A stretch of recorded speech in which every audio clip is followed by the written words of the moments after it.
ఉంటుంది. అయినా ఇలాంటి వాళ్ళతో మా అమ్మగారు మాట్లాడొద్దన్నారు. ఎందుకంటే మార్చేస్తారంట. మరి అయినా మంచి అమ్మాయి కదా, ఓకే మాట్లాడతాము. ఏం చేస్తున్నావు విజయ? ప్రార్థన చేస్తున్నాను స్వప్న. మనం ఎప్పుడు చేసే పని అదే కదా. మనలోని మార్పు ఏమన్నా వస్తుందా? మనం ఎప్పుడు చేసే పని అదే.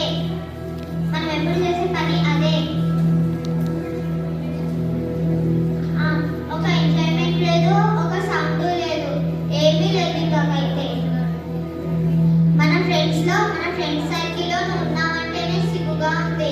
నిన్ను చూస్తుంటేనే నా ఒళ్ళు మండిపోతుంది. ఎందుకలా మండిపడుతున్నావు? ఏమన్నా తిన్నావా తాగావా? నిన్ను చూస్తుంటేనే కడుపు మండిపోతుంది. ఇంకా తినడం ఒకటిను, తాగడం ఒకటిను. సరే గానీ మరి ఏమన్నా తిన్నావా మరి? నువ్వేనా నాతో కాలేజ్కి వస్తుంది? అమ్మాయ్యా రాకపోదాం. సరే కానీ ఈ మంత్లో మీరేదో పండుగ ఉందంట కదా, క్రిస్మసా? క్రిస్మస్. మళ్ళీ ఏంటి ప్రిపరేషన్స్ ఎంతవరకు వచ్చాయి? అవుతుంది. సరే కానీ దీని ప్రత్యేకత ఏంటో నాకు చెప్తావా? తప్పకుండా చెప్తాను స్వప్న. హాయ్ రా. హాయ్. ఇప్పుడు క్రిస్మస్ అంటే ఏంటో చెప్పు, వీళ్ళు వింటారు. క్రిస్మస్ అంటే ఆగు స్వప్న, నేను చెప్తా క్రిస్మస్ అంటే ఏంటో. క్రిస్మస్ అంటే షాపింగ్ అబ్బా, ఫుల్ షాపింగ్. ఇయర్ కి సరిపడే షాపింగ్, డిస్కౌంట్స్, అసలు 1+1 ఆఫర్స్. క్రిస్మస్ అంటే షాపింగేనా? షాపింగే కదా మరి. కాదుగా స్వప్న, నేను చెప్తాను. క్రిస్మస్ అంటే డెకరేషన్ తెలుసా? క్రిస్మస్ అంటే స్టార్ట్ అవుతుంది. మా వీధిలో ఉన్న అన్ని ఇంట్లో కంటే మా ఇంటి పైన స్టైలిష్ స్టార్ ఉంటుంది. మా ఊరిలో ఉన్న అన్ని చర్చెస్ కంటే మా చర్చిలో పెద్ద స్టార్ పెడతారు. అంతేకాదు ఈ డెకరేషన్ కోసం డిఫరెంట్ యాక్సరీస్, బ్రైట్ లైట్స్, అసలు ఇల్లంతా జిగరుండాలబ్బా. క్రిస్మస్ అంటే డెకరేషన్స్ అన్నమాట. నేను వచ్చేస్తా. వచ్చిందమ్మా తిండిపోతు. దేని గురించి మాట్లాడు? క్రిస్మస్ అంటే ఏంటి అని అడిగితే చెప్తున్నాను. క్రిస్మస్ గురించి నేను చెప్తాను. అచ్చా చెప్పు. క్రిస్మస్ అంటే తిండే తిన్నాక. క్రిస్మస్ వచ్చేసి ముక్కలైతే ముక్క దగ్గర నాకైతే అసలు మా మమ్మీ చెప్పారైతే తప్ప ఎంత బాగుంటాయో. అసలు క్రిస్మస్ అంటేనే తిండి. మొత్తానికైతే క్రిస్మస్ తింటాక. క్రిస్మస్ అంటే తిండి, బిర్యానీలు, ఇవన్నీ అన్నమాట. చూడే విజయ, వీళ్ళని చూసి నేర్చుకో. ఒకలేమో డెకరేషన్ అంటారు, ఒకలేమో తిండి అంటారు, ఒకలేమో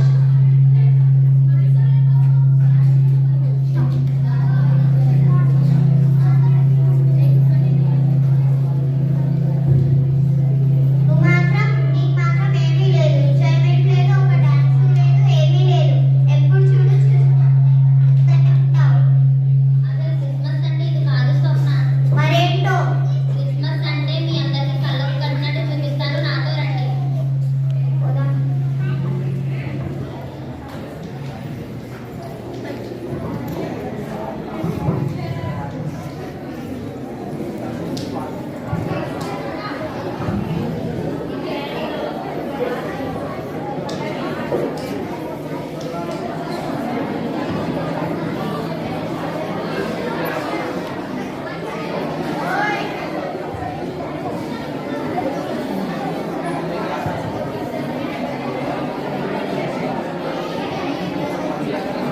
ఆమె పేరు మరియా.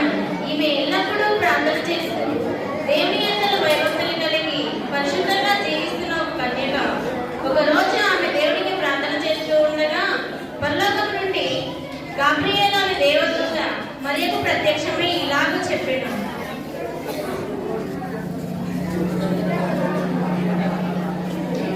దయాప్రాప్తులారా, నీకు శుభం. ప్రభువు నీకు తోడై ఉన్నాడు. మరియా, భయపడకుము. దేవుని వలన నీవు కృప పొందితివి. ఇదిగో నీవు గర్భము ధరించి కుమారుని కని ఆయనకు యేసు అని పేరు పెట్టుదువు.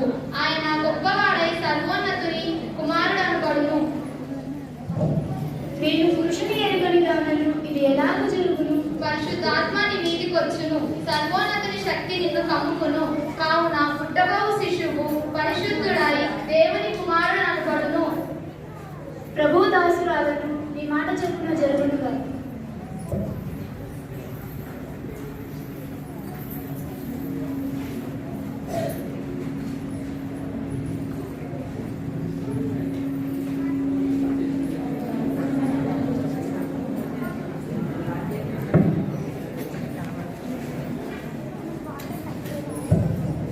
ఇతని పేరు యోసేపు. మరియా యోసేపునకు ప్రదానం చేయబడెను. అయితే వారు ఏకమ కాకమునకు పరిశుద్ధాత్మ వలన ఆమె గర్భవతి అయ్యను. కనుక ఆమె భర్త అయిన యోసేపు నీతిమంతుడై ఉండి ఆమెను విడనాడ ఉద్దేశించెను. ఈ సంగతులను గురించి ఆలోచించుచు నిద్రించెను.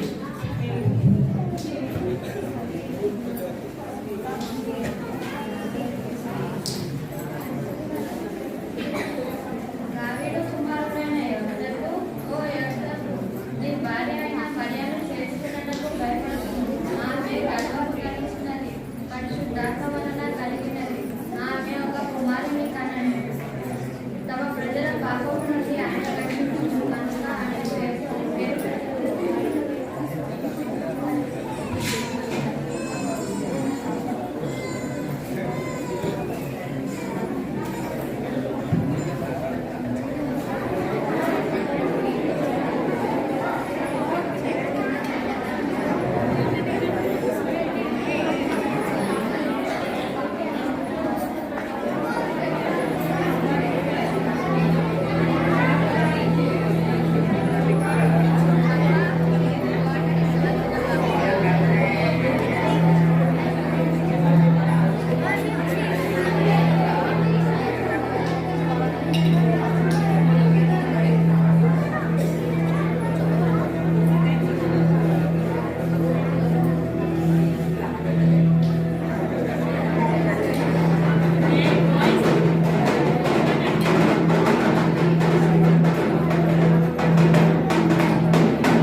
ఇందుమూలంగా యావత్ మంది ప్రజలకు తెలియజేయడమేమనగా ప్రజా సంఖ్య రాయించుకోవాల్సిందని కేసరగస్తు నిర్ణయించడం వలన ప్రజలందరూ తమ తమ సక్రమాలకు వెళ్ళి ప్రజా సంఖ్య రాయించుకోవాల్సిందనగా తెలియజేయుచున్నాను.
ఈ నక్షత్రముల గురించి నేను ముందుగానే చదివి ఉన్నాను.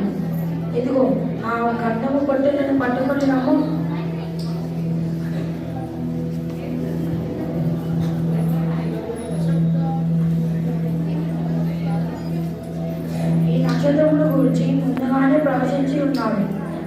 దావీదు వంశమునందు రాజుగా పుట్టినని రాసి ఉన్నది. సరే పద వెళ్దాం. విషయాన్ని పెద్ద రాజు దగ్గరికి ఉట్టి చేతులు వెళ్తే ఎలా? నా మట్టకు బంగారాన్ని సమర్పించలేను. నా మట్టుకు బోలాలను సమర్పించాను. నా మట్టుకు నేను సాంబ్రాణిని సమర్పించగలను. కానీ ఆ దేశానికి ఎట్లా వెళ్ళారు? కారణం వెంబడిస్తాం పదండి.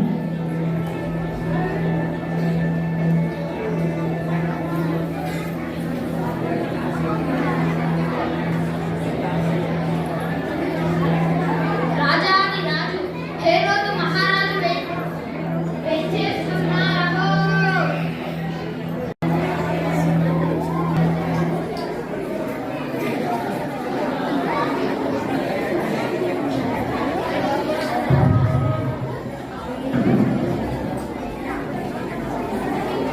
రాజాది రాజు హేరోదు మహారాజు వెంచేస్తున్నారహో.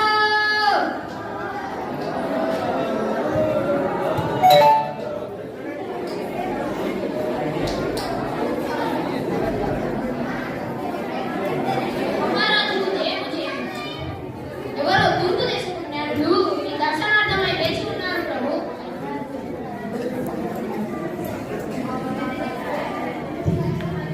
వెంటనే ప్రవేశపెట్టుము. చిత్తం ప్రభు.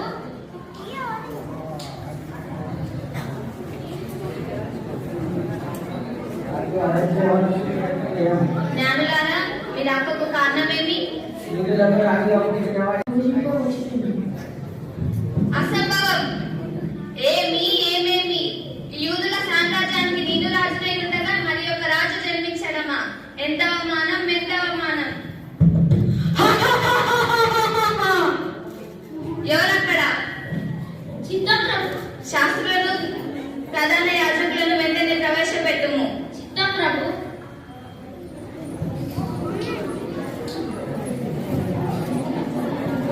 మహారాజులకు నమస్కారం. శాస్త్రులారా, ప్రధాన యాజకులారా, లేఖనముల ప్రకారం క్రీస్తు ఎక్కడ జన్మించి ఉన్నాడో మాకు వివరంగా తెలుపుము. చిత్తం యూదయ బెత్లెహేములోన ఏలయనగా యూదయ దేశం బెత్లెహేమా, నీవు యూదా ప్రధానంలో ఎంత మాత్రము అల్పమైన దానవు కావు. ఇశ్రాయేలీయులలో నా ప్రజలను పరిపాలించే అధిపతి మీలో నుండి వచ్చినను రాయబడి ఉన్నది ప్రభు. మీరు వెళ్ళుము. చిత్తం ప్రభు. ఎవరక్కడ?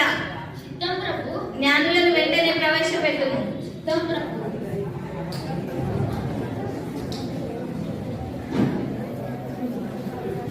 రాజుగారికి నమస్కారం. జ్ఞానులారా, ఆ శిశువు విషయంపై జాగ్రత్తగా విచారించి నేను వచ్చి ఆయనను పూజించుటకు నాకు వర్తమానం తేలి. అలాగే ప్రభు.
అందరికీ కలుగులో మహా సంతోషకరమైన సువర్తమానం నేను మీకు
Today